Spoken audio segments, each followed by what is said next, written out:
Oh man, it's been a minute since we've last talked to you, but so much has happened. The Niners might be trading a receiver again, new defensive coordinator. We're not going to talk about that last football game, that's for sure. New Sprint Red Option podcast starts now. Welcome, everybody. We are live. My name is Jason Aponte. I am Andrew Pasquini. We're working. That's it. We're working over here. That's it. Let's go, Niners. Let's go, Niners. Sprint Ride Option podcast.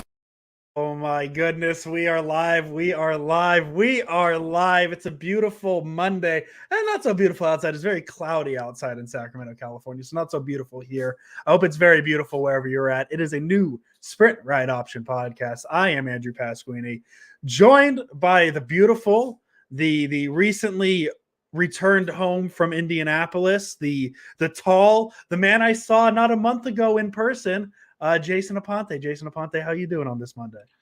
I'm doing great. Generally we say that, you have to find a way to create content. The 49ers are still creating content for us right now still. So I think that's a really good thing. But yeah, happy to be back from Indy. Got a lot to talk about. Yes. Combine, new defensive coordinator, new assistant head coach, which has people particularly up in arms. And what are we doing with number 11 here?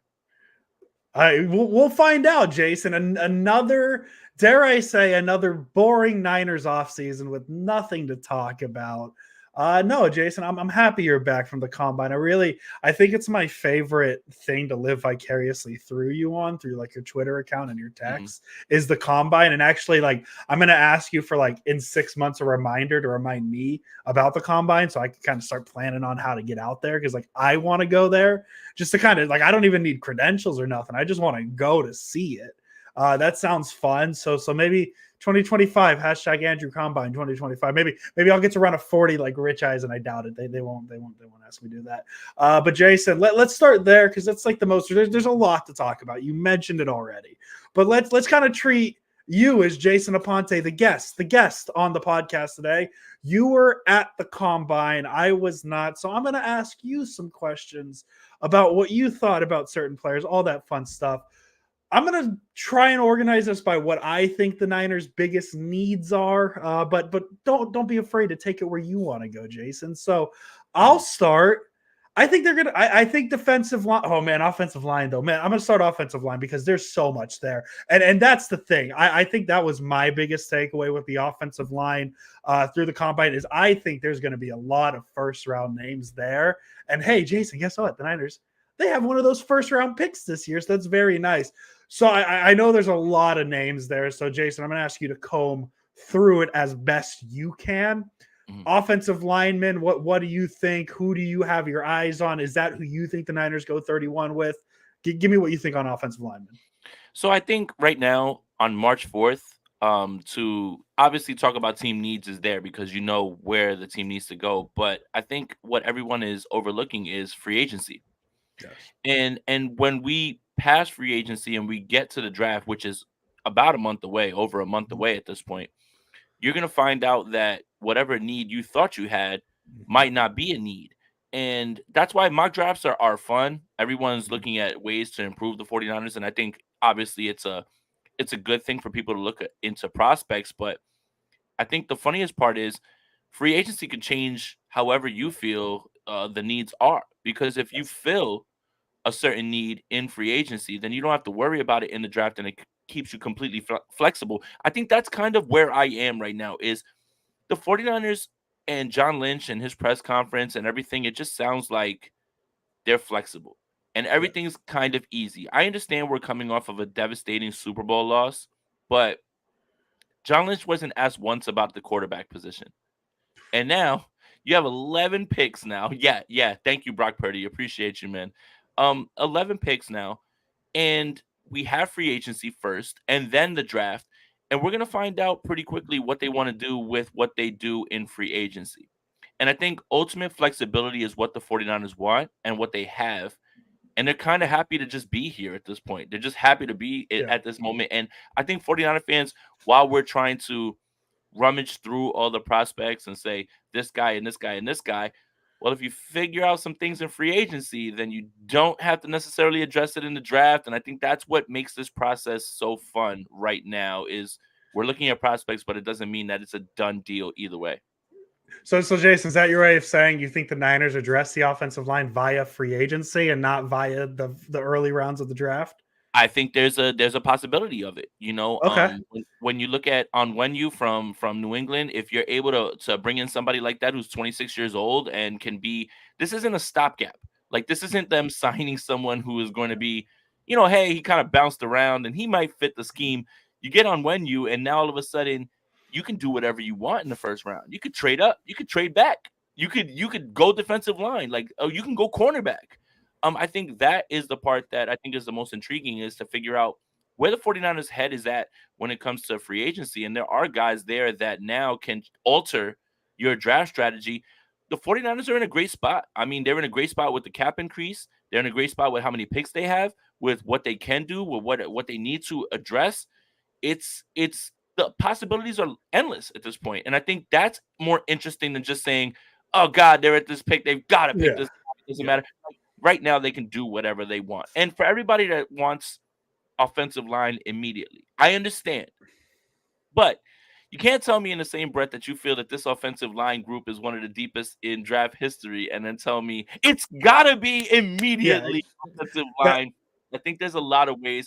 What's the word? I know the animal people aren't gonna like this, but there's different ways to skin a cat, yeah. and there's different ways to roster construct. Mhm. Jason, I feel rude. I want to apologize just off the top. 6 minutes in, I'm already apologizing, Jason. I was so excited to talk football with you. How was your combine experience? I should start with the personal, like, hey, Jason, you and I haven't talked in person or via through camera in a minute. How was the entire combine experience? Let's start with that. I should have started there. Easily my favorite experience. Yeah. Done the Super Bowl, done the draft, done the combine, done training camp. The combine is my favorite experience. Speaking of coaches and GMs, and then it's the nightlife. It's the nightlife. It's always going to be the nightlife that is the best part of the combine. You Yes. bounce from one spot to the other, and oh, there's that GM. Oh, there's that coach, and oh, it's all these people that are in arm's length, like right next to each other. JKBG Jason woke up in a Japanese family rec room, and they would not stop screaming. Is an excellent Anchorman reference. Um, but I'm sitting there, and shout out to Brad and Jared, Yeah. Rohan, Chase Senior, all those guys that were there that were giving you guys 49er stuff. Brad and I were talking, and he was just like, "Man, I don't know. Tonight I got to go to the room," and and I thought the same thing too. I was like, "Man, I gotta like rest," and then something came up in my head where I was just like, "This only happens once a year. You have 1 week of this where it's Yeah. literally." Go do your thing, work, go talk to everybody, go do everything, take a little rest in your room, and then head to the nightlife and then do it all over Mhm. again. Yeah. And you have to stick to that. Like you just have to stick to the idea of you're gonna be partying until like 3, 4 in the morning, or Mhm. like, walking around and meeting people. And then you gotta get right back up and get in the saddle. It's only 1 week out of the year. You can't complain while you're there. You gotta take advantage, man. And I just this is my favorite event easily, man. Just being able to walk up and talk to guys like from NFL Network, coaches, GMs, and we'll get into deeper stories and things like that here, because I had a chance to speak to somebody very high up in the 49ers front office as well too, who's Oh, from New Jersey. that's a Who is tease. from New Jersey, by the way, and he just got promoted. It's a You're lot. Tarek. Tarek there. is There we from Point Pleasant, New go. Jersey. Okay. And that was something I was able to speak with him for a good 7 to 10 minutes. He was like one of the nicest guys there. He was great with his time, especially carrying around a big glass of red wine. He was good, man. But I had no idea, because he we were talking and he said, "Oh, you're from Jersey? I'm from Jersey." And I'm like, "What? Where?" And he said, "Point Pleasant." I'm like, "My goodness." I'm like, "Dude," I was like, "It's a 90-minute ride to Point Pleasant. I get it." But he is from Jersey and he commutes from Jersey to Santa Clara, so he's just like me for real. That's an impressive commute. I wonder what the drive time is on that. I don't know. I don't know what that would be. You mentioned I doubt that Tarek has to no, drive. no, no, no, no, no. You mentioned, I was going to ask you that because the draft really seems, if you're a nerd like me, it really seems like the Comic Con of NFL football. It seems like 100%. everybody kind of collects, and it's really a weekend to nerd out about football. You mentioned Tariq. who else? Who? Any other cool run-intos? Any bumping into of people that you can at least share? Because I'm sure Jason Aponte heard a lot of words at the combine. Some that can be said on the internet, some that cannot be. BNA, thank you very much. Movie idea. Combine plus the Hangover. That's yeah. That's probably some middle ground between draft day and the Hangover. Like I feel like you could have a whole like month-long movie of that. But I'm sure you heard a lot was talked, a lot was said. And anybody else you kind of bump elbows with that you enjoyed? Any memorable stories you got off the top? Yeah, 100%. And this is absolutely it because Chase was talking about it because I had already left town. I left on Saturday morning. It was the day of Sunday, which where he was just like, man, this guy's just puking in trash cans right now, like just trying. And I'm just like, yeah, that's like I get it, man. These guys. These guys go hard, man. Like, and you know what's the best part? It's most impressive is these guys. You'll catch them in the nightlife and you'll catch them at the bars, but they're right back to work in the morning. I don't know how they do it, dude. Like, sometimes I can't even open my eyes on a day where and it doesn't even like because I'm turning 40 this year. It doesn't even have to take a lot for me to just be hungover. I could have 2 beers and wake up and be like, oh, I could have 12 drinks and wake up and be good. But it's very impressive with these guys. Okay, so first story. Um, one of the days that we were going to the place is called Prime 47. The first place Yes. that you usually go to is High Velocity, which is in the same general area, right near the convention center, and that's where Steph and I met John Lynch and Adam Peters last season. It was at High Mhm. Velocity. So you go there, you kind of start your night, you kind of see who's around. Ian Rappaport's sitting there at the bar, and you've got a bunch of guys around, and then everybody kind of just makes their way over to Prime. So we go to Prime, and there's a line outside of this steakhouse. It's a line to get in. So for everybody that's uninitiated, Prime 47 is a steakhouse that actually has tables, but they clear all the tables out for everybody to just kind of stand around and then and congregate, and then Yeah. you'll catch all of the people that are in there, right? So as we're online, it's Brad, Rohan, and I, and John Lynch comes walking out, literally just comes walking out, and he's saying what's up to people and everything, and it's just we know the vibe, like everybody's gonna be there. So finally we do get inside, and as I walk in, I see Matt Miller of ESPN, Okay. who I was able to talk with and ask him a question on a conference call. So I said, Mhm. Matt, thank you for answering my question. What do you think about what's going on now? I was like, Chop Robinson's for the streets now after he has this incredible combine Yep. performance. I was like, do you still feel that they go offensive line? And we kind of chopped it up. And I hear someone yelling from the same table. It's a woman. And she says, get out of here. You lost. Get out. You lost. You lost. Oh And I'm just like, no. and I'm looking and I'm like, why is this woman yelling at me? I, Who is okay. this? And it's Haley from the Bleacher Hey, okay. Report. Yes, yes. It's Yeah. So we got to obviously people know Ariel knows we saw him. I've been meaning to text Ariel. I'm a bad texter, Ariel. I've been meaning to text Ariel, but Jason and I got this very cool opportunity. Super Bowl Sunday. We were streamed live on Bleacher Report. It's probably why we didn't have a we didn't have a post game show. there's Because no instant reaction. if you want to hear all 7 minutes of our just stunned silence of the Super Bowl loss, BleacherReport.com. Go check that out. But we were streaming live with BJ and Haley out in Kansas Mhm. City, and their parties seemed very crazy the whole time. Not even 25,000 just people in Kansas City. 25,000 not just people the in Dallas. very end. Yeah, Haley Lewis, BJ Kissel out there. I believe it's the Kansas City Sports Network is what they work for. So we got to meet them, and we're hoping to get them on the podcast here in the near future. We had some plans. Life happens, unfortunately. But Jason, you ran into Haley, so there's the setup. We know Haley and BJ from Kansas City. There's your setup. So Haley's yelling, "Get out of here! You lost! Get out!" And I'm like, at first, I have no idea who this is, and I'm just like, "Oh my god! Oh, it's Haley and BJ Stan." And I had met BJ the day before. I Okay. saw him at the combine. I said, "What's up to him?" And we talked and everything, and we talked about like why we didn't do the podcast. Obviously, the tragic shooting was something Mhm. that I didn't want to talk football. I did No. not want to talk football. I didn't want to talk Super Bowl because kids were injured like in a shooting. I didn't feel like it was smart to talk about that. Like I had no desire. And No. he told me the story about how his kids were disappointed that they weren't able to go. And he told me literally that might have been the best thing ever because, Mhm. like, again, we Yeah. don't want to get too soft right here, but like we're talking about things that are life, right? So Haley's yelling, and then I recognize, and I'm like, oh my god, I'm like, I didn't get it, right? Like, so I Yes. said peace out to Matt. I talked to them real quick. Both of them are great. And she just was like, hey, and we were just like chopping it up about like the watch party. Fine. All right. So we get in there, we're in there, and then there's like this VIP section in Prime, right? Like Okay. where you go up the stairs. Usually Mike Tomlin, Kyle Shanahan, like those guys, if they're there, they're taking that VIP section and they're getting out of the way, right? Like, so Yeah. no one's around them. Well, usually that VIP section is guarded. Well, this time it wasn't. This Okay. time it wasn't. So I, Rohan, and Brad, really Rohan. Rohan's a go-getter, man. By the way, shout Okay. out to him, man. At 19, he's like, that's Tarek from the 49ers front office. He was like, and he just bolts up the stairs and just runs up there. And I'm just like, all right, we go ahead, like right behind him. So, so we follow him, and he's talking to him like for a little bit. You also want to. There's etiquette even when you're in a bar and everyone's drinking. There's still etiquette to be Yeah. had. Like if someone's having dinner, don't interrupt their dinner. If No. someone's in a conversation, don't interrupt their conversation. Regardless, like kind of wait for your moment, pick and choose your spot, and move up.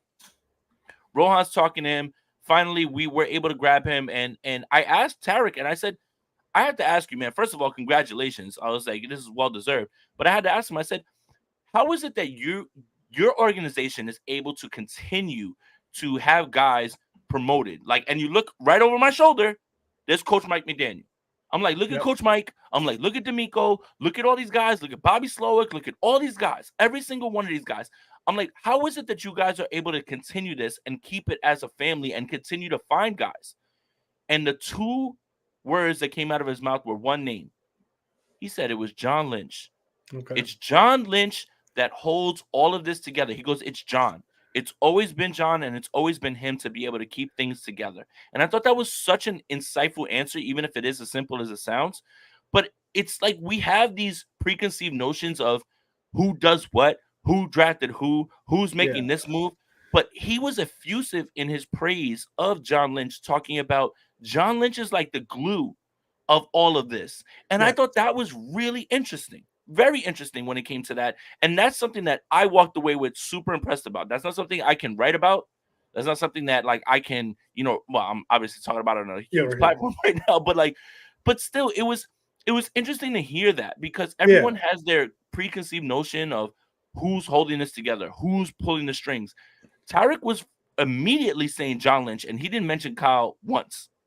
Yeah, and that's the thing I like about John Lynch. I know a lot of people have their thoughts on him, and I mean he'll probably be put more under a microscope now because Adam Peters he's gone. That's a lot of people. A lot of people really liked Adam Peters, but John Lynch has that media background, and it always felt like when he got hired, and this is obviously you got to remember the mindset Niner fans were in when John Lynch and Kyle Shanahan got hired. Right, it was several years removed from the Jim Harbaugh situation. It was Jim Tom Sula, Chip Kelly, the Niners really a PR nightmare, just how it was all handled. So the John Lynch hiring always felt like at first was a PR move, get a guy who can be the face because Jed York tried very hard to be the face of the franchise for a little bit there, right? And all credit to Jed York. He stepped back and he said, "No, let's let a football guy be the face." And that's where John Lynch's value comes into me. It's like, yes, is he? I know we've had a lot of discussions of who's the football mind within it. And here's the thing: like John Lynch is a football mind, right? But I feel like offense or in terms of NFL player versus an Adam Peters football mind, two different things. But like John Lynch has it in him, and so for him to be the face of the franchise at that time and be the guy who's like, we're going to be the front facing media, it makes sense that he's the guy that kind of pulls it together because John Lynch has always seemed like a people person.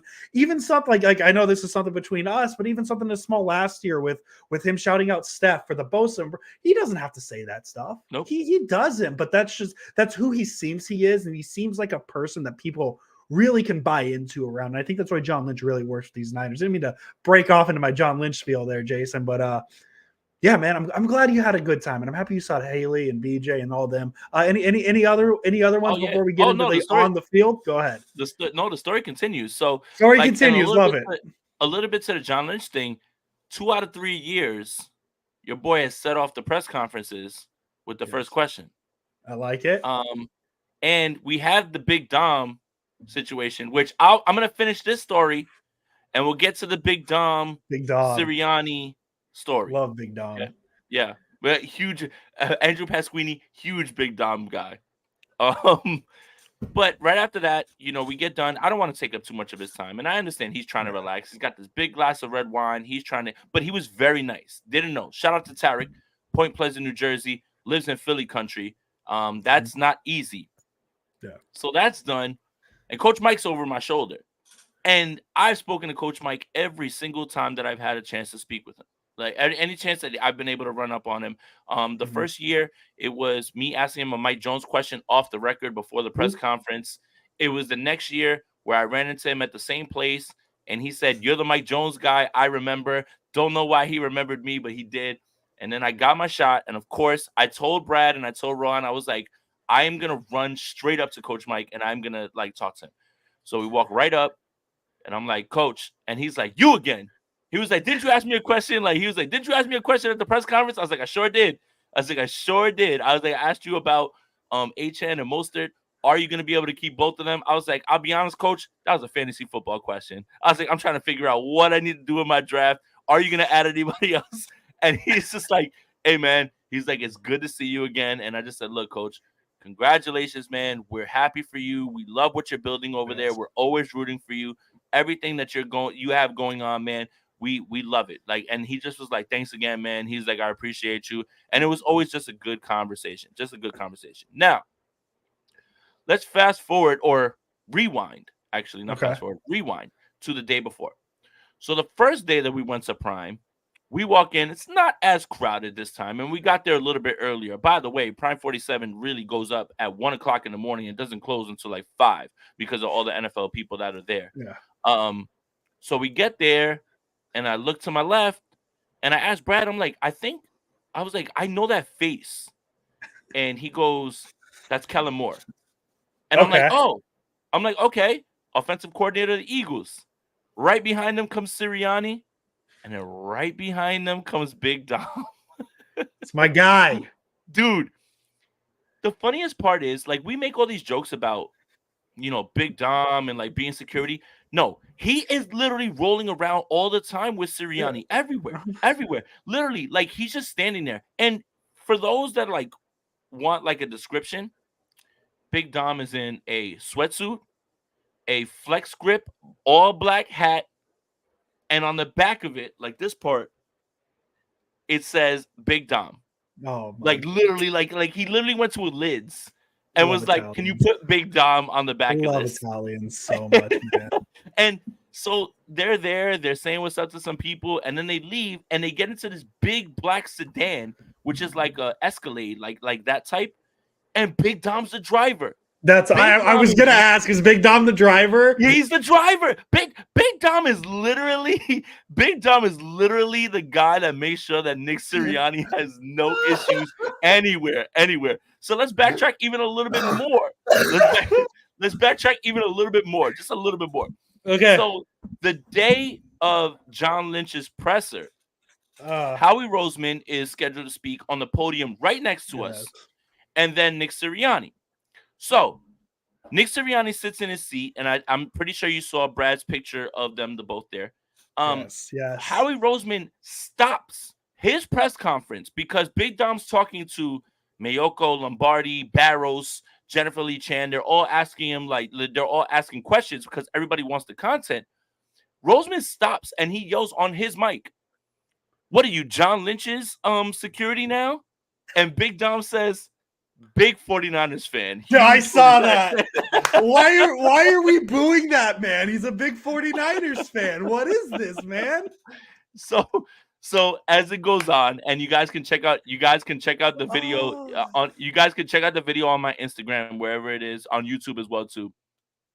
John Lynch comes out and Big Dom's there and they embrace a hug, and everything. And they get to the podium and Mike Silver says, "Was that a skirmish?" Trying to yeah. By the way, shout out to Mike Silver. Still the biggest vibe on the entire beat. Shout out to him. And Big Dom says, John Lynch says, Oh yeah, I've known Don for a bunch of years. He's a stud. He was like, yeah, like we're really cool. And it's just like, for as much as 49er fans are upset at Big Dom and whatever it is, it's like all these guys know each other. And it was just pretty cool to like see that. And then everything got quiet, and then I asked my question. But those are probably your best stories from like this entire time, like being there. Other stories I love involve it. like what we've heard, in there, like the Sorensen thing, and I'm sure we're gonna get into the DC Yeah. thing. The Sorensen thing was, it felt like that's not a surprise at all from everything that I was being told that entire time. Everyone said, if gun to my head, it's Sorensen. Mhm. And that came to be passed. But like, it was just funny to see all those things, man. It really is. Big Dom is the driver. He's a I love it. security. He makes sure He's Sirianni is everything. good. If you Is he the guys want to shadow take this, head and coach? I mean, he might Did be he? the straw that stirs the drink. Yeah, it's funny though because like that was kind of the joke once the Eagles collapse started, but now the stories we're hearing about Big Dom, like I honestly like buy into it. I mean, you even heard Jason Kelsey say something today in his retirement speech. Like it's Hey just Dom, grab the I cannoli. love listen, if we Big Dom, if you're watching, if we can get you on the podcast, I would love you. I'm Jason would love you. Niner fans, maybe not so warm, but I will make sure they're warm. We love Italians.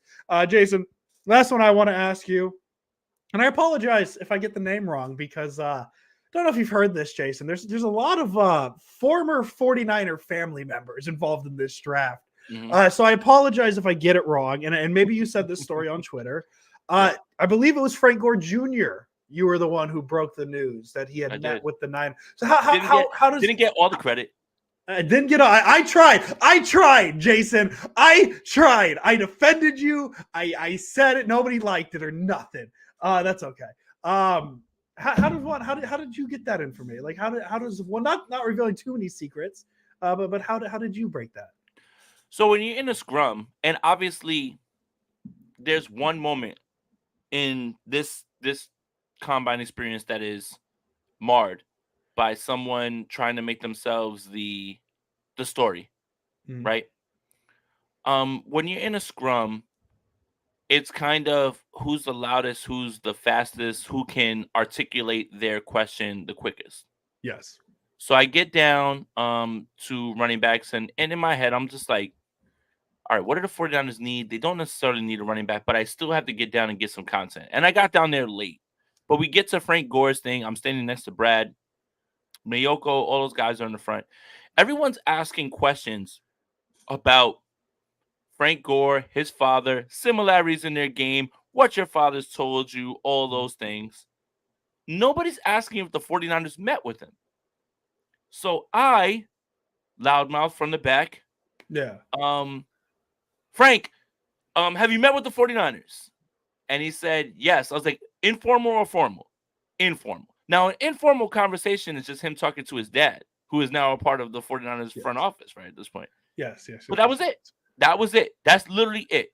It Yeah. wasn't insider information. It wasn't me behind the Right. scenes, anything. It's Right. you in the scrum being able to ask a question like that. So I was the one who tweeted it first, and Yes. I was the one who asked it.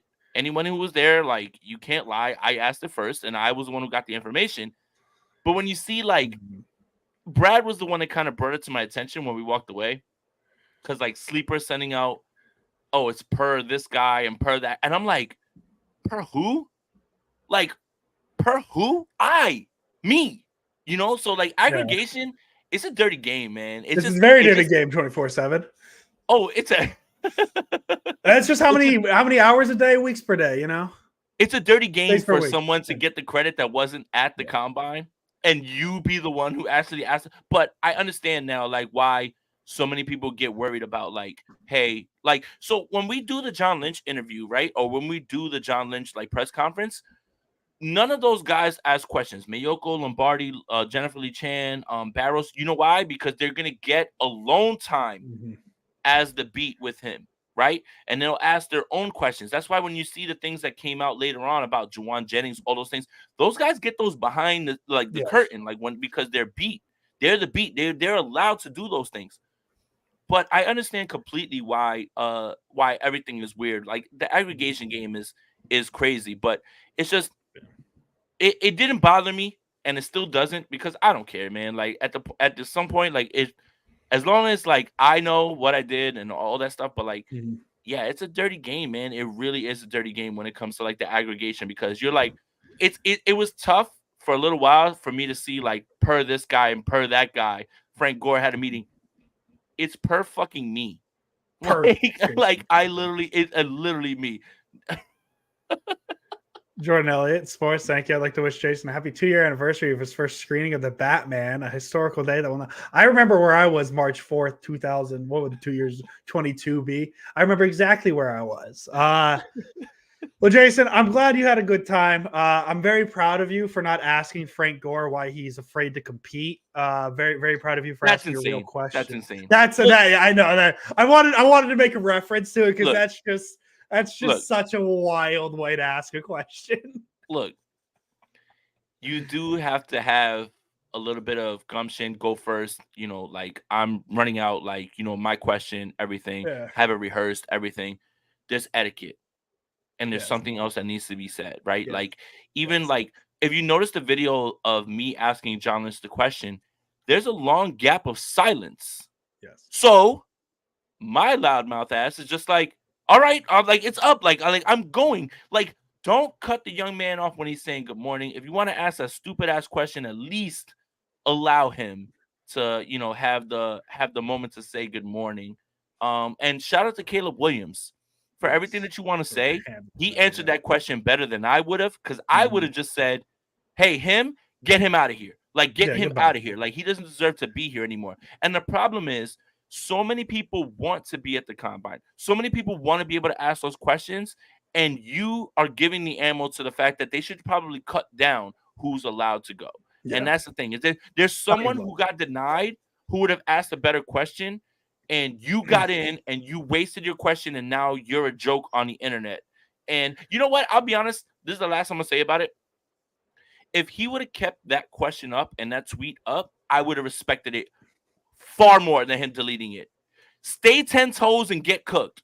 That's it. If you get rid of it because you're getting cooked, that just like it furthers the point that you shouldn't have been there at all, man. It really does. And it's just everybody doesn't deserve to be there. And if you are there, take it as a privilege and try to further yourself and make sure that you're doing the right thing. I think again, obviously we're making fun of him because he's like a fantasy football guy. But still, man, there's a lot of guys who wish they were there that probably would have asked a better question Yeah. and done it in a better way.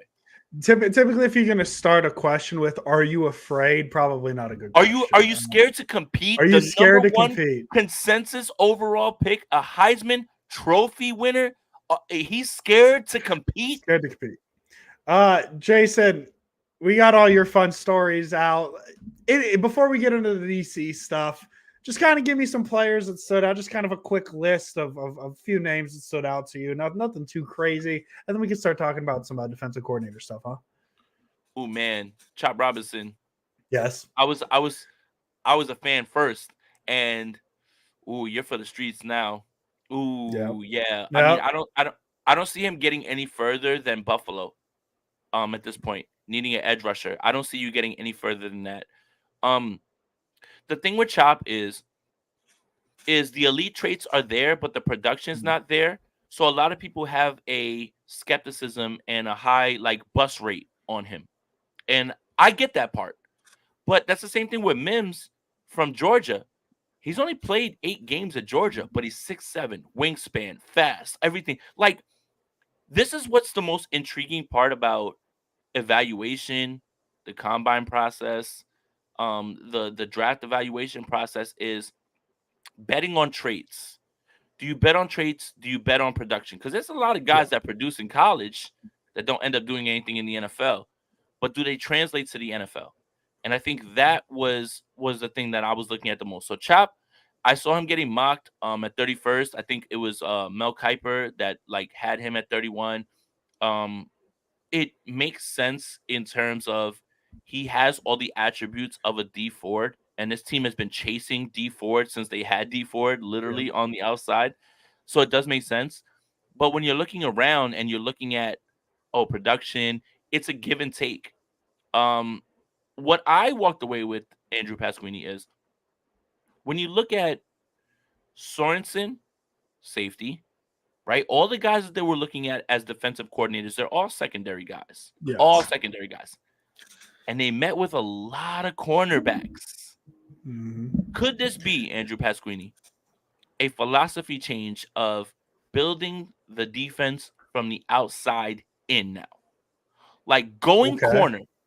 corner now instead of defensive line, building the defensive line in the same way that you have, right? Like taking a chance on guys with traits that haven't produced in the NFL, like C. Omenihu and Arden Key and all those guys, right? Like you see those guys that you feel like Chris Kosera can develop.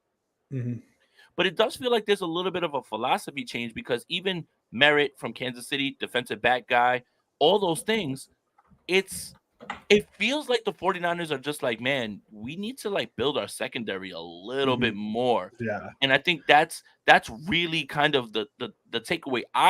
Look, again, if the 49ers meet with 12 offensive linemen, 12 linebackers, 13 wide receivers, 13 running backs, everybody's evaluating everybody, and you've got to do Yes. your due diligence on everybody, right? Like, so Yes. don't take too much when it comes to the visits.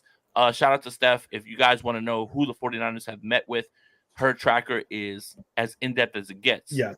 Yes. But man, it feels like the 49ers are ready to make a shift and get themselves another corner and keep Diamandola Lenore on the inside and have another guy to match with Mooney Ward. Yeah, you want to hear my very early spicy draft take for the Niners, and I don't have a specific name, so please don't yell at me. I like where your thought is with the defensive side of the ball. I had a non-sober thought earlier this week, Jason. What if they go linebacker at 31? You think that one's a crazy idea? Just because the Dre Greenlaw situation, he's out for the season. We don't know that yet. I'm using a timeline of an Achilles. I had the thought of maybe a linebacker at 31. Not that I would agree, but just as get another young guy in, maybe he performs well, and maybe you look at future options. I don't know. That was a crazy thought I had, but I think you and I are in the same. But Andrew, we're talking about flexibility. Right? There's no crazy thought. That's the thing. The mock drafts right now are all crazy thoughts. They are all hypotheticals, and they're all based on needs. They're all based on needs without free agency. Remember that. Yes, and so I could see the Niners a situation where they keep Chase Young. They sign. Let's get crazy because it's not free agency yet. They trade for L'Jarius Sneed. They settle the secondary. They figure out a little bit of a pass rush situation, and they're sitting at 31 and like, okay, well, we have Fred Warner. I see a lot of people saying Aziz Al-Shaair. I don't think Aziz Al-Shaair is going to sign here because I think the Niners are going to, if the Niners address linebacker free agency, they're looking for a stopgap guy to get Greenlaw back. So you got to think Bobby Wagner. Let's float the Bobby Wagner name out there again. I know, right? Levante did just some of those free agent names that are older. Andrew, another thing is all right, fuck it. I'm taking my victory lap right now. Yeah, let's do it. For everybody that like gave me shit about Aziz Al-Shaair being better than Dre Greenlaw. I was talking about what their position is. Aziz Al-Shaair wears the green dot. Dre Greenlaw cannot wear the green dot. Yes. And you are talking about bringing back a guy who set the franchise record in Tennessee Titans history, Houston Oilers history, as the most tackles ever. You think that he doesn't have a market? You think that he's just going to come back here because he was here at a moment? He was 4th in the league in tackles. He has the most tackles that's ever happened. Aziz is not coming back, unfortunately, because of the fact that he's a very good fucking football player. And that's all I've been trying to tell people every single time that he was out there. And when anybody would say, you still think he's better than Greenlaw, they don't play the same position. They do not do the same things. Aziz Al-Shaair is a green dot guy. Dre Greenlaw is your second linebacker with the guy in the middle who's the mic. That is the thing. Like, it's not going to be in the first round. But this draft is imperative for the 49ers because of the last 2 drafts and what you haven't been able to get from guys who have been able to contribute. And I think that's really where we are with the 11 picks. Oh, well, not even just in the past, but looking at the future and a lot of these names that we're kind of used to, Trent Williams, Deebo Samuel's future's a little bit up in the air. Obviously, Brandon Aiyuk, George Kittle. Like there's a lot of names that, we're very used to as 49er fans, Jason. And those names might start moving away a little bit. And so this draft is very important to start. I've seen this thought since the Super Bowl that there's this idea that the window is closing. I don't know if I believe that. The window's as open as Brock Purdy's good, I think, because you see kind of what a lot of teams are doing with their quarterbacks building around it. But if you want to keep that window more open, the Niners have to hit this draft. And this can't be a hit where it's the first round pick is, and no disrespect to Javon Kinlaw. I love Javon Kinlaw. It can't be the first round guy is okay, the second round guy is okay, and then you really hit those third. This has to be like you get a guy in the first round who's going to be here. It can't be again, don't mean to use Kinlaw's name here. It can't be he's good, rotate him. I'll use Mike McGlinchey too. We like to yell at him. It can't be he's good. Let's hope he works out for Instant a few years contributor. to get to. You need a dude here. You need a dude at 31. You're going to need a dude. Like, if you want to keep this window as open as long as you can, you are going to have a good draft here. It can't be a middle rounds hit. It has to be you got a guy at every spot. And that's very hard to do. That's not easy to do. I'm not saying it's easy, but it almost feels necessary.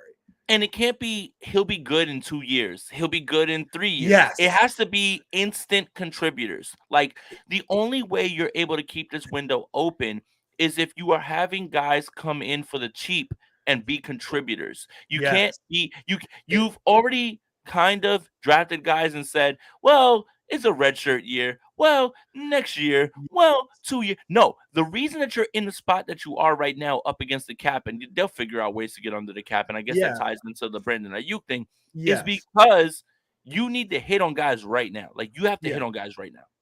Yeah, if the Niners, because like Jason, you mentioned it, like ignore all the mock drafts you see now because the Niners are going to sign free agents. But if the Niners ignore, let's say right tackle, let's just say right tackle, they don't sign a right tackle. That's probably who they're taking at 31. It is not going to be let's see what happens. It's going to be whoever the Niners take at 31 at right tackle is going to be the starter. So yeah, exactly, Jason. You hit that right on the head. With this draft, this is a very important draft, and we're going to see how it comes together in the next few weeks. I mean, it's really we how quick this timeline happens. New league season's next week. The draft is in 7 weeks right now. We are getting there. We're not that far away. So Jason, thank you so much for the combine stories. I loved it. All the inside stuff. I'm sure you have more that we'll get to. Oh, just a little bit more, real quick. Go ahead. The Pittsburgh Steelers checked in on L'Jarius Sneed, and there was a story that came out right before I heard it. The Pittsburgh Steelers asked about L'Jarius Sneed, and any trade package that they want with L'Jarius Sneed involves George Pickens, wide receiver. Okay. Stop helping Patrick Mahomes. NFL, I'm looking at you. NFL, I'm looking at you. Stop helping Patrick Mahomes. I don't want to see that. Can I ask you? Go. Sorry. Can I ask you a dumb question off of that? No. Go. Okay. So if you switch the names George Pickens with Brandon Aiyuk, it's completely different. Would you? But just a hypothetical. Yes, no. Would you do that? Sneed for Aiyuk. That's the answer I was hoping for because I love Aiyuk. You want to go to the next? You want to go to the next thing you were going to say before I interrupted you? I'll let you ignore that question. The other things real quick. Oh God, I hope I never have to make that decision in my life. But, it sounds like the Atlanta Justin Fields thing is going to happen. It sounds like that. Oh. Kirk goes back to Minnesota. Russell Wilson is going to be a Steeler. These are all the things. Like, if I'm like bouncing around the things, like the one thing that I heard that actually came true was the Sorensen thing. And that's something that was bounced around, and everybody was just like, yeah, it's going to be Sorensen. And I think we all kind of just assumed it was either going to be Merritt. It was either going to be like, Brandon Staley, who is, by the way, the assistant head coach and everyone's upset about. But if I'm going off of like the track record of what I've heard so far, it doesn't sound like the Giants are going to move up. It sounds like they're going to take a wide receiver and they're going to sit with Daniel Jones. But all these things sound tangible. And obviously they sound tangible because they're on the board. right? Like there's only a range of outcomes of things that can happen, but it did sound like the Fields to Atlanta thing was kind of closer to being done than anything. They want to get it done before they get into the draft, which is why if I'm Caleb Williams, I know I'm going number one. I don't have to Yeah. test for you for 31 other teams. I don't have to throw nothing. They So know I'm going there. Why would I waste my time? And I completely get that part. I think the pivot point in this draft is going to come with the number 2 pick. Whether it's Drake May or Jaden Daniels, you're going to find out a lot of movement real quick with who the number 2 pick is. But just some of the things I heard while I was out there. mhm. That's it. Just uh, again, just relaying things that I heard. so for what it's worth, Jason, just on your Justin Fields to Atlanta thing, Mhm. within the last hour, Pro Football Talk tweeted, "We can't get into Kirk specifics Cousins, for now," which is always a great right? lead It's a into a great way to sentence. say, "Don't hold me We accountable." can't get into specifics for now, but we're receiving very credible indications that Kirk Cousins is seriously considering moving his family to Atlanta. And Jason, don't know if you know this. Atlanta is where the Atlanta Falcons play Ah, football. So I don't know. didn't I know don't know that. what it means. I just wanted to throw it out there. And Well, then the last thing I got on the Aziz Al-Shaair thing, uh, Music City Miracles, the Tennessee Titans SB Nation site, they wrote an article regarding should the Titans bring back Aziz Al-Shaair. They have it projected at a 3-year, $21 million contract. Niners aren't paying that for no. a second or third linebacker. So And let's just poof it out. he's a green dot. He's a Mike. Yes. He's a Yeah. guy that's in the middle. Mhm. Like he anchors your linebacker core. That's what Aziz is. That's why I've always been so big on him.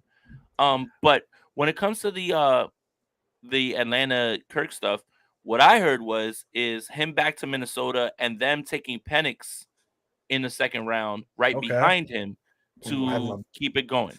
You know, I, like I love it's so this time of year so yeah, much just because 100%. of that, like hypotheticals, all that. Okay, Jason, we're 45 minutes in. We haven't Wow, talked about the defensive that was coordinator. easy. Can I request? Can we bump Brandon Aiyuk conversation to next week for the? Sure, You want to do that since sure, that'll be a little sure, closer to the year. sure. Let's talk. Let's really dive into Sorensen here. We'll use the last 15 minutes of the podcast. Defensive coordinator Are talk. you up against a hard time or I'm not up against a hard time, but I just want to. We usually keep these hour nice and tight, you right? know. But if we want to talk, I figure we can talk Aiyuk next week with league year. But if we get to Aiyuk, let's get to Aiyuk today. Let's see where Mhm, Sorensen takes us. mhm, So the Niners make the hire. Nick Sorensen has been hired as the 49ers defensive coordinator. But on top of that, the news that I don't think a lot of people are too thrilled with the Sorensen hire. I think that's because of the names that were thrown out there mhm, around him. We'll get into that in a second. But on top of that, the Niners also hire a new assistant head coach. That is Brandon Staley. Not a lot of people like that one. Let's just dive into Sorensen real quick, just because, he's new to the Niners, a little bit newer. He's been here for 3 years now. Started with the Seahawks in 2013 as an assistant special teams coach. He then moved to assistant defensive back coach, did a little secondary work. He was with the Seahawks for 8 years. Why is that good news? Niners defense really uses a lot of Pete Carroll's defensive ideologies. That's a Jason Aponte thing to say. I just heard it said a lot. I just threw it out there because I wanted to sound smart. He moved to Jacksonville with I believe that would be the Urban Meyer organization. He was a special teams coordinator there. Obviously, Jacksonville decided Urban Meyer didn't work out, cleaned house. He comes to San Francisco as a defensive assistant and then was promoted last year to defensive pass game specialist and nickels coach. And guess what now, Jason? He has been upgraded to defensive coordinator. And my quick thought on it, I'm going to say it, and then Jason, you're going to say it in a much, much smarter way than I'm going to say it. I like it because, and this might be the Andrew Dumb football guy take of the podcast, Robert Saleh, internal hire. D'Amico Ryans, internal hire. Steve Wilkes came in, very good defensive coach, very, very good. Obviously, him and Kyle Shanahan didn't work well together. So he's gone. Nick Sorensen, internal hire. Kyle Shanahan really likes people he trusts. mhm. And that's why I am all in on this hire. I believe that this is a Shanahan hire. He likes to keep his hand in the defense a little bit, right? And Sorensen feels like a guy who he keeps that with. It's a guy who understands what the Niners are trying to do, because you saw a lot of these takes with people who haven't watched the Niners every game this season, last season, saying, well, look at the numbers. How are you firing Steve Wilkes? Where if you look at it, between Saleh, Ryans, and Wilkes defense, yes, number wise the same. But if you watched all 20 games last year and you watched the 20 games previous and the 20 games in 2021, you could tell there was something different with the Niners defense. So now, Jason, your thoughts, Sorensen, on that hire? Yeah, and you know what's funny, Andrew, is I thought the same thing that you did, but I forgot that Robert Saleh was brought in as a linebacker coach from Jacksonville. So he was, Oh, he but wasn't internal. Look at me. no. But Yeah, he's from the family. He's from the yes, family, right? the So I guess family. that's where we're going, right? Like with this, and so it's an honest mistake. It's something that I thought and a lot of people thought as well too. But with Sorensen, and again, this goes back to what I was telling you about the combine. Sorensen, 10-year safety in the league. He played for 10 years in the league. Mhm. Merritt, secondaries guy, Bullocks, secondaries guy. Like it just felt like the guys that were in contention for this actual position, it felt like they were prioritizing secondary. So with Sorensen, I am looking at a guy that we all thought when Steve Wilkes was hired would elevate the secondary.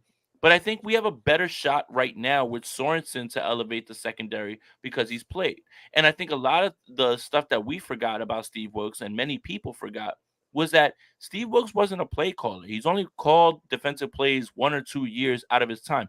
Being a coach for a long time doesn't mean that you've been play calling. Yeah. So when you're looking at it now, Sorensen, who's going to be a first time play caller, at least has defensive background, right? Like it's Yes. not he's been a secondary coach. He's played safety in the NFL for many teams and he's bounced around and he's been there, right?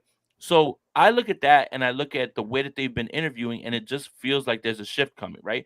And John Lynch talked about we're not in a rush. We don't need somebody who's going to overhaul the scheme, all those things. Now, the Staley thing is what I really think is intriguing, and this is what has me excited because it's a twofold thing. It's one hand washes the other, both wash the face Hmm. type thing, right? Brandon Staley, everybody's opinion of Brandon Staley is about him as a head coach, Hmm. and that's fair.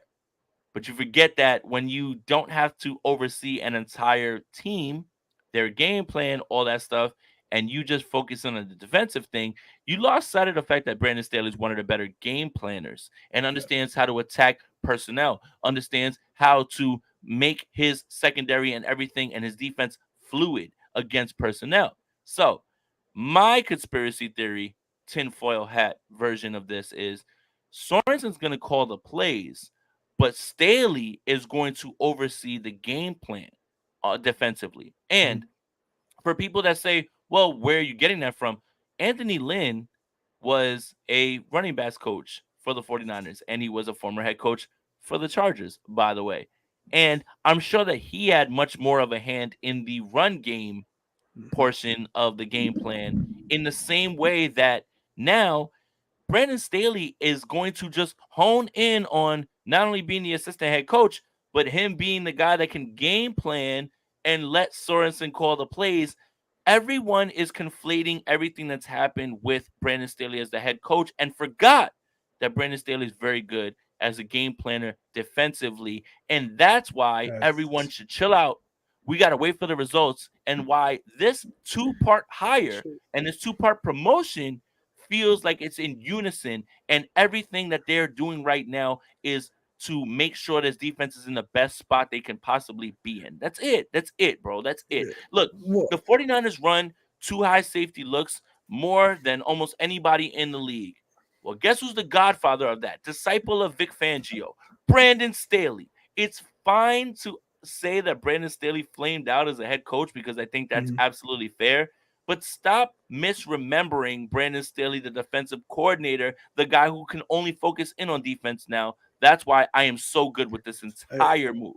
Uh, no, and like the Brandon Staley thing, it just makes sense because you're bringing in a guy, and Nick Sorensen, who barely has coordinator experience. He's been a special teams coordinator for 1 year under Urban Meyer. So that does like should that even really count? Right? I don't know.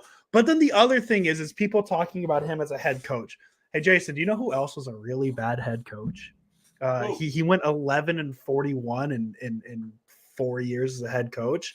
Who? Steve Spagnuolo. How did he do as a coordinator in the Super Bowl, Jason? Oh, I mean, he's just Yeah. the guy that Uh, owns Kyle Shanahan if you listen to certain Weird. people. Weird how that works. And like, I can think of another name, Dan Quinn, right? And hopefully Dan Quinn figures out in Washington as a head coach.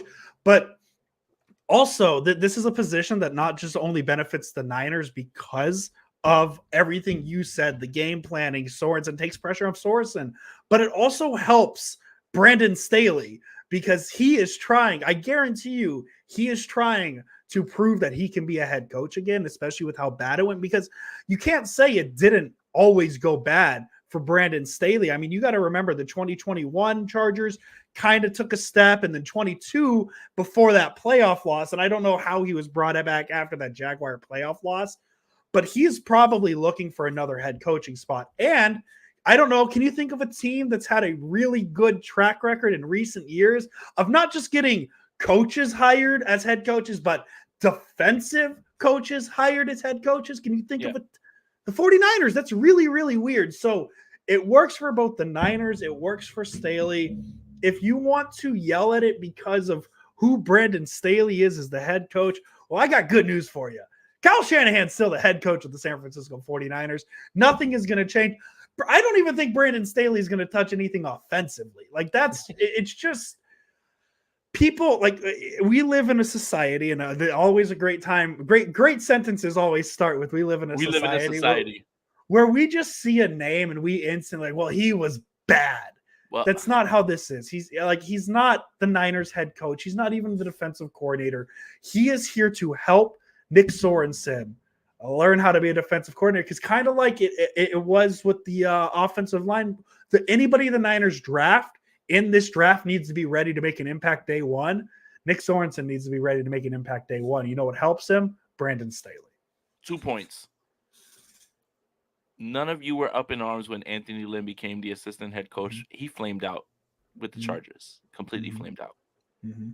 And another thing, because it's so easy to look at, hey, Brandon Staley's time, their defenses underperformed. And that is 100% a fact, especially when you look around with their personnel. But what you're forgetting when Brandon Staley was the head coach was Joey Bosa's constantly hurt. Derwin James is constantly hurt. J.C. Jackson comes in, and he doesn't perform in the way that they thought he would. And I remember, I'm old enough to remember, I don't want Mooney Ward. I want J.C. Jackson. Yeah. There's a lot of context that needs to be put to the time that Staley was there. And look, he wasn't a good head coach. His team got put 70 on, and he got fired the next day. Completely understand. If you're hesitant because of what you've seen from him as a head coach, I am not here to argue that or against that. But you're forgetting, in 2020, with the split safety looks and everything is keep everything in front of you, limit explosives, have your safeties, keep everything in front of them, get to the quarterback. Staley led the Rams to, they were not only the team during COVID season, by the way, so we have to add that context to it, where a lot of guys opted out. There was a lot of weird stuff going on, preseason.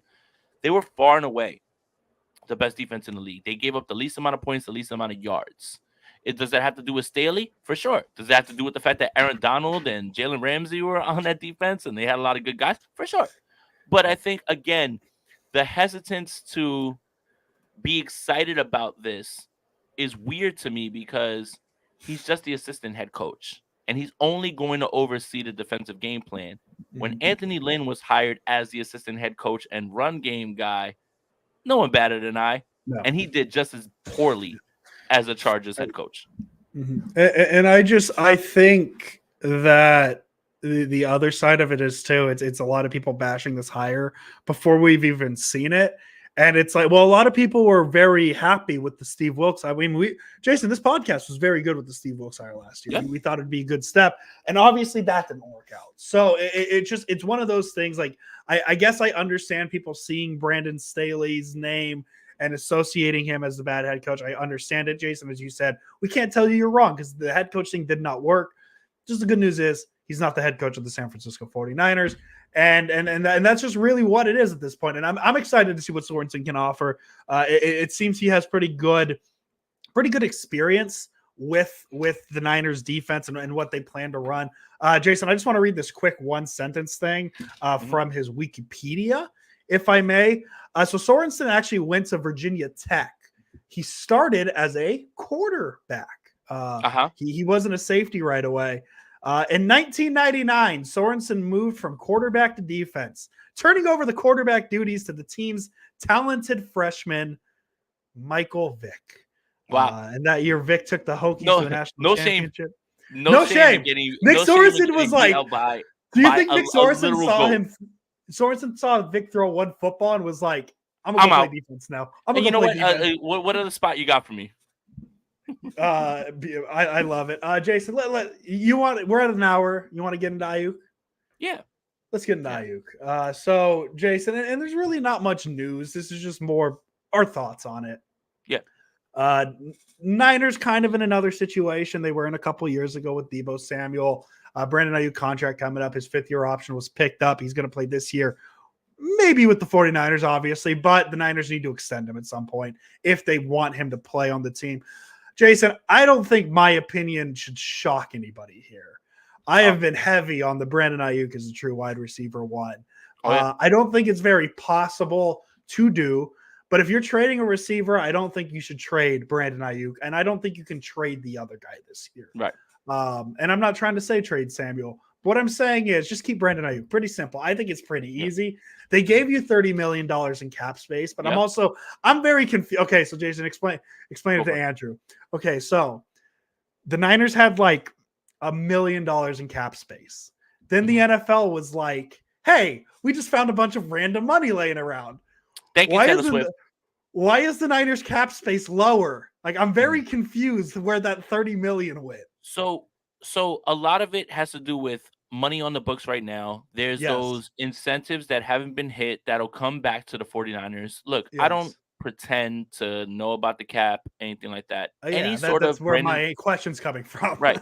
Any sort of Brandon Aiyuk extension only clears more money for the Niners in this season, right? So there's a possibility that the Niners can sign Brandon Aiyuk and still bring in someone who's an impact player right away. Like if you think this is a super team now, you could legit have a super team if you play your cards right when it comes to like who you bring in free agency. But everything that I've heard, everything that's been said, Brandon Aiyuk's going to be here. Yeah. I also can I rant just a little bit?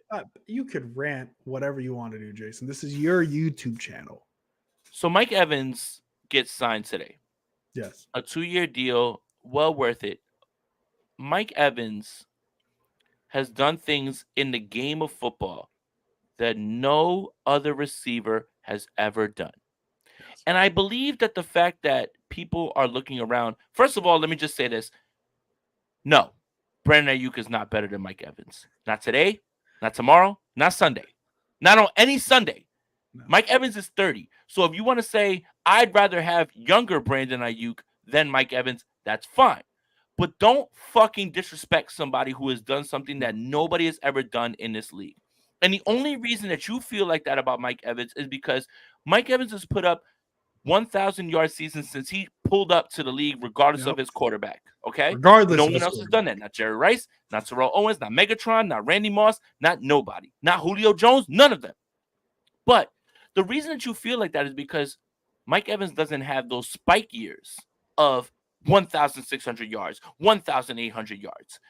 Stop conflating what's going on with Mike Evans with Brandon Aiyuk. It's two simple things. You were looking at a guy that you would rather pay because of where he is in age, but you disrespecting Mike Evans at 30 and saying, oh, he's 30. This is why you shouldn't pay. It's stupid. It's dumb. Listen to what you're saying. You are saying that you would rather have a 20-something-year-old wide receiver, which anybody would rather have, but you saying that he's better than a guy that is doing something that no one's ever done in this league, regardless of quarterback, Jameis Winston, Blaine Gabbert, whoever was quarterback, Tom Brady for 1 year, Baker Mayfield. You have to contextualize every single thing with the right thing. Look, the 49ers have enough space to get it done. Brandon Aiyuk, if he wants to be here, he'll be here, and they'll get it done. And I think, again, we are back at the same spot, Andrew Pasquini, where Everyone points to DeForest Buckner, but nobody points to the fact that every single other one of these guys that has been in the spot ends up being 49ers. George Kittle. Buckner's Eagles fan. the exception, and Niner It's fans don't one want to admit time it. that it's happened Yeah. out of the 5 times it's happened.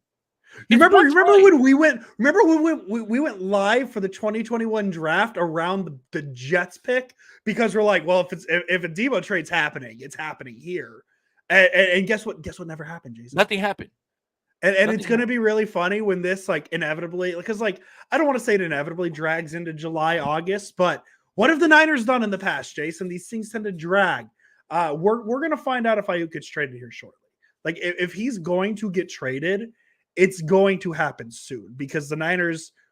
I like this isn't like a Joe Staley thing where it's like, oh, we need to hide it, keep a secret.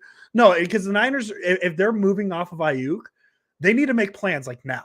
Right. And that's my thing. If it does not happen, I'll even give you a date. If Brandon Aiyuk is on the San Francisco 49ers, March 23rd, we'll go March 25th, a Monday. We might. So if Brandon Aiyuk is still on the 49ers in 3 weeks, Brandon Aiyuk will be on the San Francisco 49ers in September. I'll throw it out there. Boom. Hot take. We won't even get to the draft. We won't even have to talk about trades for the draft. I'll tell you, he'll be on the team. Brandon Aiyuk's going to get signed, and he's going to be here. Now, the question comes in, and this is the part that is the best discussion. Brandon Aiyuk wants to be featured. What he did this season was one of the most efficient years that you've ever seen from a wide receiver in terms of targets and catches. It is one of the most efficient. If I'm Brandon Aiyuk, I want the ball all the time. But you're literally on a team that throws the ball least than anyone in the league. My hot take is Brandon Aiyuk stays. Yep. They give him exactly what he wants. And if you're the 49ers, it behooves you to get this done now before Justin Jefferson wants to see his contract, before CeeDee Lamb wants to see his contract, before T. Higgins gets out there in the same way. He's been franchise tagged as well.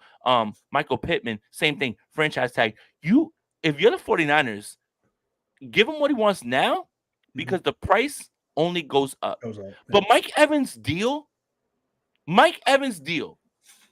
in my opinion, does not change how you should perceive Brandon Aiyuk because there are 2 different receivers at 2 different points in their career. And stop fucking playing with Mike Evans. I'm tired of it, dude. I am so tired of it. You're watching somebody who's doing something that nobody's ever seen done in the league, and everyone is just like, I don't know, maybe he's not. Are you dumb? Yeah. Are you dumb? I'm sorry. Go. Let's go to Ariel. Well, real quick, last thing I want to make, and then we'll get to Ariel. I just want to point it out. I pulled the dates. March 18th was when the Raiders acquired Davante Adams. March 23rd was the day the Dolphins traded for Tyreek Hill. Now, here's the one outlier. Check this one out. This is a fun one. So the Chiefs, they trade Tyreek Hill a month and a half before the draft. How are the Chiefs doing right now? They won 2 straight Super Bowls. Okay. Davante Adams got traded in March. The Packers, not great, but they're going the right direction, right? They are. So who's the one who got traded draft day, Jason Aponte? It was A.J. Brown. He got traded from the Titans. And I see a lot of people using this logic of the Titans, or excuse me, the Niners trade, draft a receiver. They go Treylon Burks. They trade A.J. Brown draft day, go Treylon Burks. All I'm saying is I see the Chiefs and the Packers as a team with a plan in place. They traded their receiver, put a plan in place. They're in good spots. The Titans, they waited until the last second to trade their guy. And what happened? What are the Titans doing now? So that's all I got.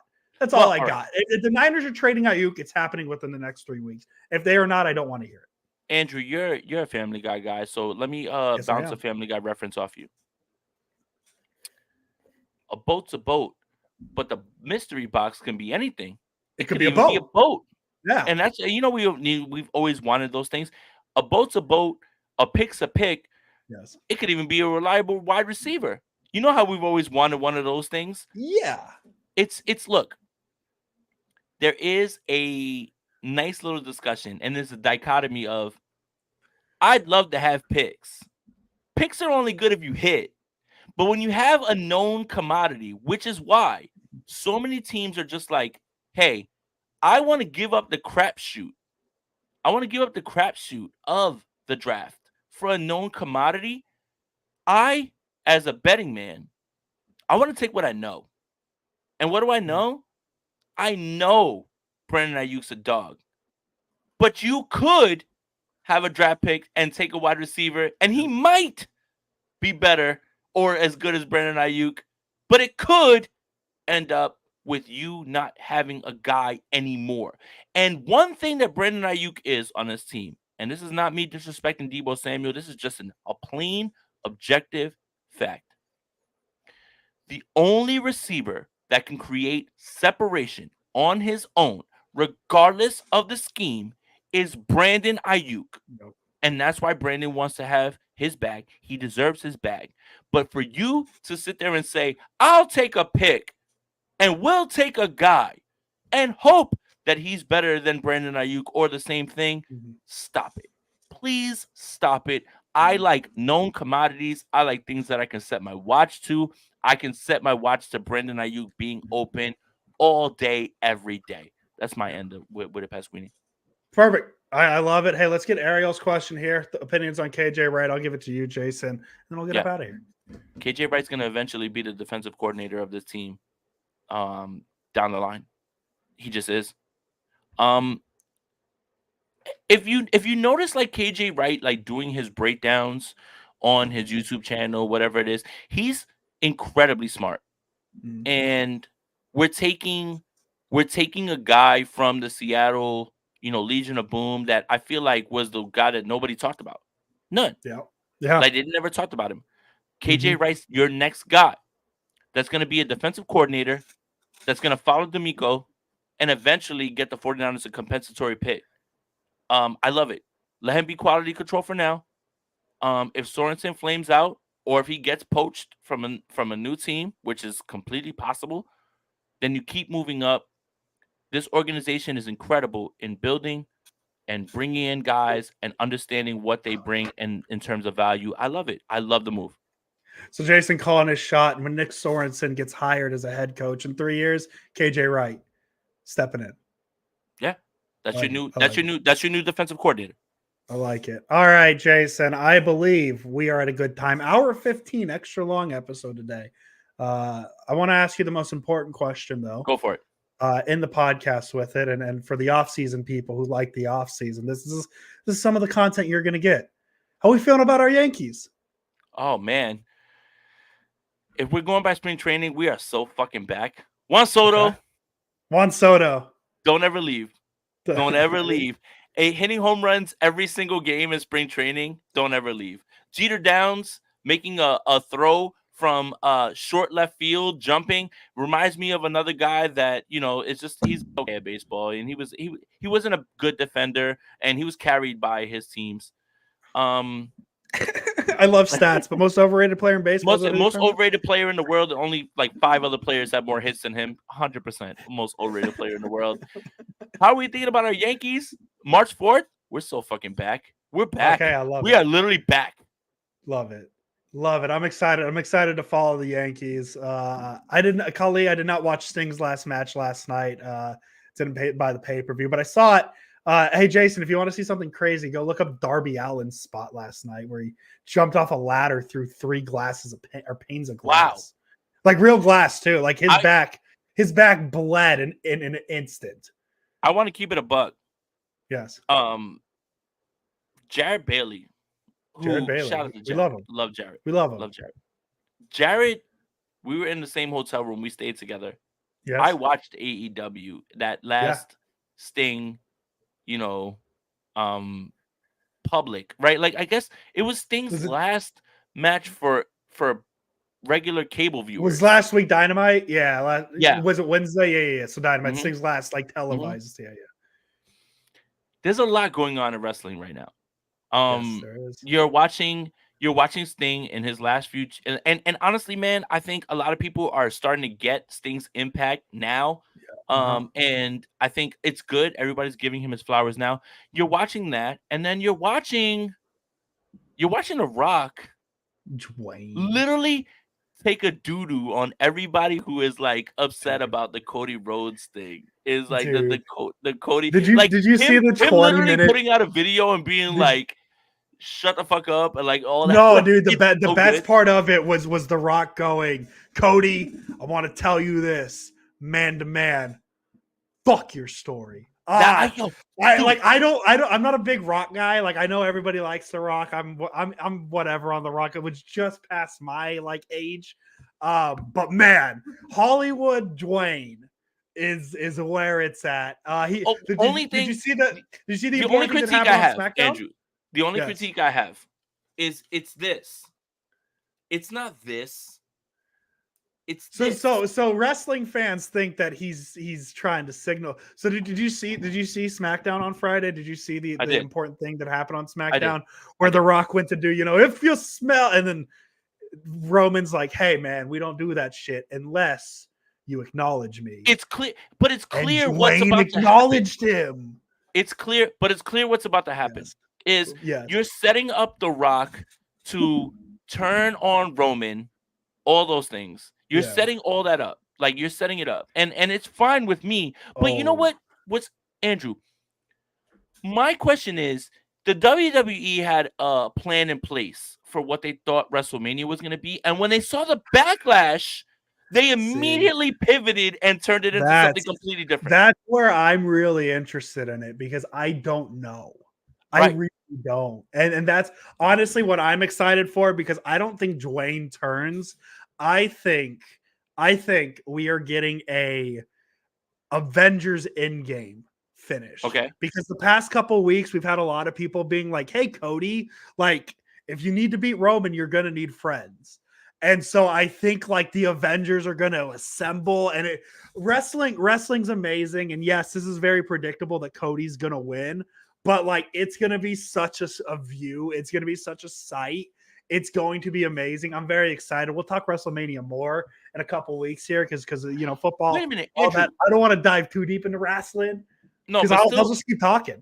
I want to ask you a question, and Callie's absolutely right. Next year it's Roman versus Rock. Like they're gonna find a way to get it done. And I think he screws Roman, and Cody finds a way to get it done, and he finish wins. The story. Please use the branding, Jason. Finish the story. Finish the story. Yo, this WWE game, we're gonna be able to do all like 40 years of WrestleMania like over. Like no, wait. So that'll be cool. I'd love to do that, but not to turn this into a Yankees podcast, Andrew Pasquini, but MLB The Show, is doing not only Derek Jeter moments, like they are doing Andrew. I swear to God, I've never been more excited, and I understand they're doing core 4 Yankee moments. You pitch as Andy Pettitte, you get hits as fucking Derek Jeter, you do Jorge Bernie Posada Williams. Stuff. Bernie Williams, like I think I saw Bernie Williams is there. Dude, our Yankee fans, this is our moment. And Derek Jeter was on the cover last year. This core 4 moments thing, I'm all the way back, man. This is so you got WrestleMania doing all 40 years, but for Yankee fans to be able to do all the core 4 moments as all those guys, man, I'm locked in on video games this entire time. Jason, I am so excited for off-season content with you. Like, because this is what it turns into. We do the 49ers stuff, and then we have this will be the off season where we get you into Premier League. I think that's happening. But it's a fun time, Andrew. We have first round picks. First round picks. Like this team's gonna run it back with many great players. Like I know that. Look, we are still not a month away from probably the most gut wrenching thing we've ever watched, and I completely understand that, and I know why people are away from it. But my God, man, there's a lot of things to be excited about still at this time. Yeah. Oh, definitely. Yeah, Jason. Let's have a fun offseason. Let's keep it stress. Niners Twitter. Let's keep it stress free. Let's have fun with it. Let's just enjoy it. Sure. Your advice from me. Enjoy the draft. Enjoy the process. Touch some grass. Hang out with your family. We'll be back this entire once the season started. We'll be back and argue with each other the entire time. Let's take some time off. Let's relax. Vibes. Jason, we'll be back next week. Happy New Year! It's coming up, guys. It's coming up, so we'll get excited for that. Jason will be back. As always. Let's go Niners. I love you guys. I'm happy to be back. I haven't mentioned Braden Fisk's name yet. I wanted to make sure. Oh we my said God! it before Trade the podcast everything list. for We'll Fisk. Trade it trade all. everything, Brandon including Fisk, Aiyuk. no Everything. matter what. Everything. Braden Fisk, no matter what. Welcome everybody. We are live. My name is Jason Aponte. I am Andrew Pasquini. We're working. That's it. We're working over here. That's it. Let's go Niners. Let's go Niners.